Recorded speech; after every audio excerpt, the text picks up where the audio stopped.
Baik, bismillahirrahmanirrahim. Assalamualaikum warahmatullahi wabarakatuh. Rekan-rekan pers dan media, pada sore hari ini berkenan kami untuk memberikan media statement terkait pertemuan kedua Agriculture Deputies Meeting G20 Presidential Indonesia yang akan disampaikan oleh Bapak Sekjen Kementerian Pertanian selaku Chair dari EDM Pokja Pertanian G20. Bapak Dr. Kasdi Subagiono, silahkan waktu kami sampaikan.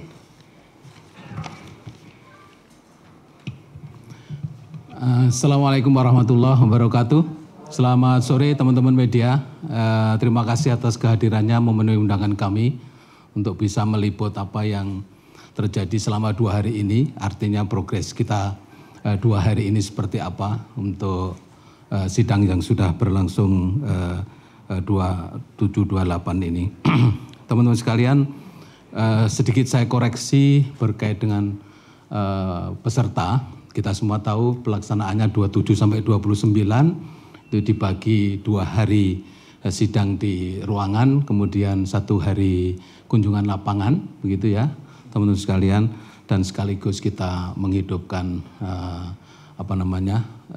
wisatawan asing kita untuk masuk Yogyakarta ke daerah-daerah juga, tentu tidak hanya wisata, tentu agrowisata yang lebih tepatnya karena kita juga mengunjungi nanti objek yang berkait dengan pertanian.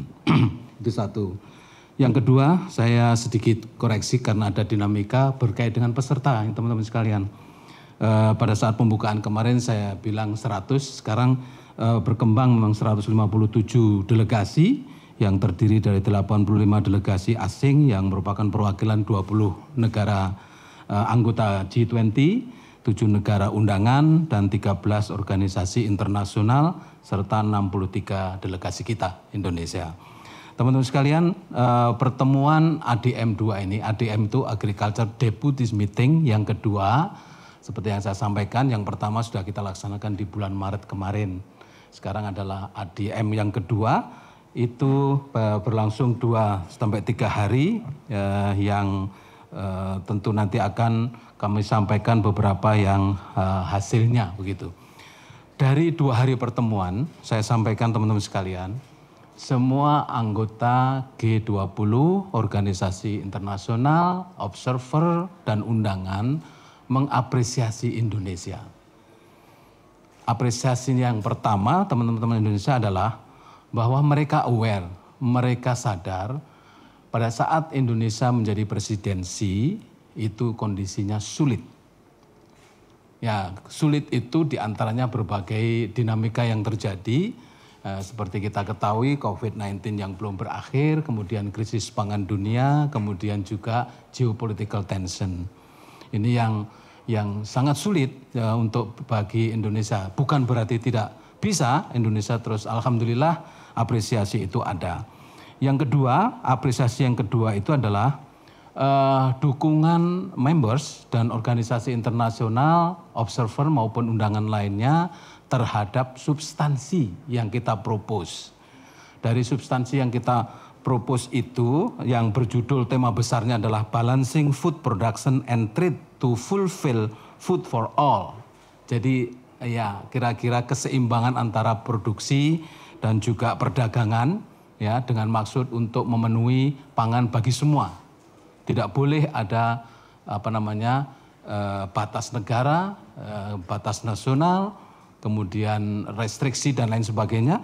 Itu maksud daripada tema besar itu. Dari tema besar itu, teman-teman sekalian, mana yang one by one? Ini 3 isu prioritas yang terkandung dalam tema besar itu. Yang pertama adalah nomor 1, membangun sistem pangan dan pertanian yang tangguh dan berkelanjutan. Nomor 1. Yang kedua adalah mendukung perdagangan pertanian yang terbuka, adil, dapat diprediksi, transparan, dan keterjangkauan pangan untuk keterjangkauan pangan bagi semua. Itu yang kedua. Priority yang ketiga adalah memajukan kewirausahaan pertanian yang inovatif melalui digitalisasi pertanian untuk meningkatkan penghidupan petani di pedesaan. 3 isu itu accepted, teman-teman sekalian, bahkan diapresiasi kontennya, isinya, ya masing-masing itu. Memang yang terberat karena banyak kita bahas berkait dengan pangan adalah membangun sistem pangan dan pertanian yang tangguh dan berkelanjutan. Itu memang banyak paragrafnya begitu. Kemudian yang kedua berkait dengan perdagangan pertanian yang terbuka tadi, itu beberapa ada 4 paragraf yang sudah kita selesaikan. Yang ketiga adalah kewirausahaan tadi, dan ada bagian penutup serta pembukaan preambul. Nah, tadi ada yang tersisa dari konten yang ada, teman-teman sekalian, dari 27 paragraf yang kita diskusikan, itu masih tersisa 13 paragraf yang akan kita lanjutkan melalui pertemuan yang kita sebut dengan intersectional meeting. Itu secara tentatif akan kita jadwalkan di akhir Agustus. Nah, kemudian untuk juga sekaligus mengantisipasi pertemuan tingkat menteri di Bali 27-29 September nanti. Ya, kemudian apresiasi yang ketiga, tadi saya ulang ya, apresiasi yang pertama berkait dengan presidensi di tengah kesulitan, dan kita sangat concern, committed, kemudian banyak sekali achievement yang dicapai oleh Indonesia sebagai presidensi, itu diapresiasi oleh semua members.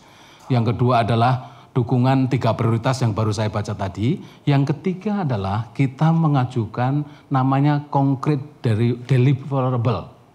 Apa maksudnya? Satu rencana tanda kutip proyek yang bukan program yang akan membantu negara-negara kepulauan di Pasifik, utamanya adalah Fiji. Teman-teman sekalian, ide itu sebenarnya pernah kita lakukan dalam skema South-South Cooperation and Triangular. Itu ada satu program untuk negara-negara yang dari segi pangannya insecure karena mereka pulau-pulau kecil. Seperti halnya di kita, teman-teman sekalian, kalau kita lihat di NTT, di Kepulauan Riau, dan yang berbasis pulau-pulau itu, memang ketahanan pangannya perlu kita cermatin, perlu kita jaga, dan perlu kita tingkatkan. Nah, itu ide itu untuk bisa membantu. Semua anggota mendukung, ya, mendukung proposal Indonesia berkait dengan concrete deliverable yang berkait dengan bantuan kepada Pasifik, utamanya adalah Fiji. Itu didukung. Meskipun masih harus dibahas secara konkret bahwa untuk mengimplementasikan program itu tidak sekedar hanya Indonesia, tidak bisa. On behalf of G20. Itu yang masih harus dibahas lebih lanjut.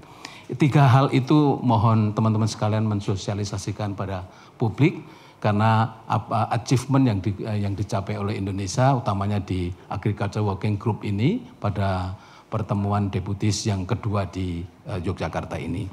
Hal lain yang saya ingin sampaikan teman-teman sekalian adalah di perjalanan antara 2 atau 3 pertemuan itu, inilah makanya kita tadi diapresiasi. Kita selalu mengkoordinasikan dengan penuh dengan komitmen yang tinggi untuk bisa menyelesaikan permasalahan atau hal-hal yang sudah disepakati untuk dibahas nanti di ministerial meeting. Nah, makanya kemarin dengan teman-teman media di awal saya sampaikan ada beberapa pertemuan di antara yang sudah sekarang kita lakukan adalah pertemuan atau meeting agriculture chief scientist, itu tanggal 5 sampai 7 Juli kemarin di Bali. Kemudian workshop on gap analysis and food and waste indices, itu juga sudah kita laksanakan. Webinar mengenai sharing knowledge terkait dengan penerapan teknologi digital di sektor pertanian sudah kita laksanakan di 28-29 Juni kemarin. Kemudian juga kaitannya dengan kerjasama antar kelompok kerja pertanian dengan Pokja Pembangunan yang ini dipimpin oleh Bappenas. Kemudian yang keempat adalah report of knowledge sharing and on digital agriculture. Ini juga sudah kita lakukan teman-teman sekalian. Nah, itu yang tadi salah satunya diapresiasi karena intensnya kita mendrive members untuk bisa mengkomunikasikan itu. meski di sela-sela itu kita juga lakukan bilateral meeting dengan mereka, ya, baik itu yang G7 members, di antara G20 itu ada anggota G7, itu pun juga sudah kita lakukan bilateral, masing-masing negara, termasuk Rusia, kemudian Amerika, kemudian UK, kemudian banyak sekali yang sudah kita lakukan bilateral itu untuk bisa mendetailkan apa sesungguhnya yang sering disampaikan dalam pertemuan-pertemuan itu yang mereka belum accept begitu. Nah, akhirnya terbuka itu dan masuk usulannya itu dalam draft kedua kemarin. Jadi kita sekarang hasilnya menjadi draft ketiga, teman-teman media. Jadi satu pada saat ADM meeting, kemudian dari ADM meeting menuju ADM 2 itu adalah draft 2, dan draft 2 setelah diperbaiki nanti tentu sampai akhir Agustus nanti karena belum selesai semuanya, itu namanya draft 3. Itu yang mungkin perlu juga dipahami oleh teman-teman media, yang tentu itu akan sangat penting dalam memberikan bahan bawa Menteri Pertanian kita yang akan memimpin sidang di Ministerial Meeting 27 sampai 29 September nanti. Mungkin itulah, memang ada satu topik yang mereka sangat concern secara substansial ya teman-teman sekalian. Itu selain daripada digitalisasi, itu ada food loss and waste, jadi kehilangan hasil maupun sampah pangan, itu sangat concern. Banyak sekali termasuk kita ini masih harus mengurangi itu karena memang cukup besar dari kehilangan hasil maupun sampah pangan itu. Misalnya Pak Menteri Pertanian programnya dari policy maupun programnya dengan Alsintan itu kita harapkan bisa mengurangi losses ya, mulai dari 13 atau 12% menuju ke 5%. Itu salah satu upaya berkait dengan Alsintan. Kemudian dari food waste ini pun juga kita sekarang pada posisi mengidentifikasi berapa sih sebenarnya kebutuhan konsumsi pangan kita per kapita. Jangan sampai mengambil piring penuh ternyata nggak dihabisin. Gitu teman-teman sekalian, itu sangat penting. Jadi itu masih besar termasuk di kita. Baik, kemudian dalam konteks penyelesaian drafting, tadi sudah kita sampaikan kepada mereka, mungkin closing-nya nanti, closing words-nya ada di Prambanan nanti karena ada acara dinner di sana untuk bisa kita sampaikan beberapa yang lebih penting untuk meng-close ADM 2 ini. Saya tadi sengaja tidak tutup dulu karena memang ada satu step di dinner itu ada yang harus kita sampaikan sebelum di close secara total. Itu saya kira teman-teman media yang bisa saya sampaikan. Mudah-mudahan kita semua bisa menyampaikan kepada publik terkait dengan ADM G20 yang dilaksanakan di Yogyakarta. Terima kasih Pak Sekjen. Akhir kata, Assalamualaikum warahmatullahi wabarakatuh. Terima kasih.